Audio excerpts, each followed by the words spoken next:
Artist Kalyan మీకు 10 నిమిషాలు మాట్లాడతానని చెప్పాడు. ఇవాళ మీతోటి 10 నిమిషాలు మాట్లాడబోతాను. నేను 10 నిమిషాల వరకు కావాలి, నువ్వు 10 నిమిషాలు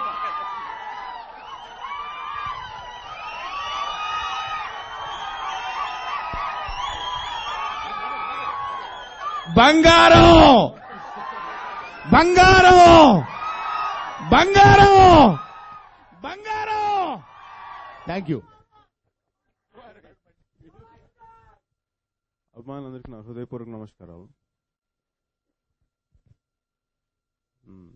నేను సడన్ గా నన్ను పిలిచారు ఇక్కడ. నాకు అసలు ఈ ఆడియో ఫంక్షన్ గురించి ఏం తెలుసని. బంగారం క్లైమాక్స్ జరుగుతూ ఉంది, ఈ రోజే ఫినిష్ అయింది. సో నేను మీతోటి మాట్లాడడానికి నిజంగా నేనేం ప్రిపేర్ అయ్యి రాలేదు.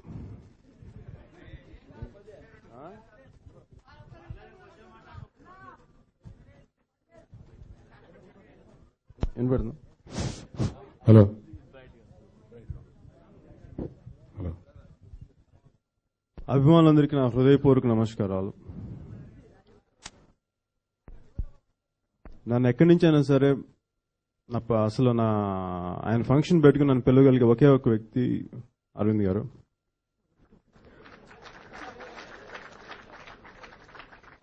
నేను రుణపడి ఉంది ఇద్దరు వ్యక్తులకి.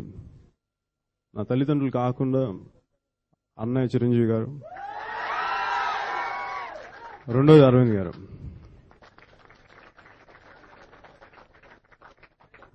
ఆయన అంటారు అంటే ఆయన లాంచ్ చేసింది 2 సినిమాలు ఆయనే లాంచ్ చేశారు. అది 2 ఆయనకి అంత గొప్ప ఎక్స్పీరియన్సెస్ ఇవ్వలేదు.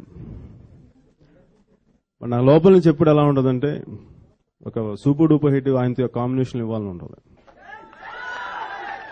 ఆ రోజు కోసం ఎదురు చూస్తున్నా. అలాగే బన్నీ గురించి నేను చిరంజీవి గారి లైఫ్ చాలా పెద్దరికం తీసుకుని మాట్లాడాలి. ఇంకా అంత పెద్దరికం లోపల రావట్లేదు. అలాగే తను చేసే డాన్సెస్ కానీ పెర్ఫార్మెన్స్ కానీ ఏమి నాకు చూసినప్పుడు చాలా ఎంజాయ్ చేస్తాను, చాలా సంతోషంగా ఉంటుంది. అలాగే ఈ ఫిల్మ్ సూపర్ డూపర్ హిట్ అవుతుందని ఆశిస్తున్నాను. అలాగే కరుణ చాలా వండర్ఫుల్ జాబ్ చేసింటాను ఆశిస్తున్నాను. Thank you lot. జై Hind. Thank you, sir. Thank you very much.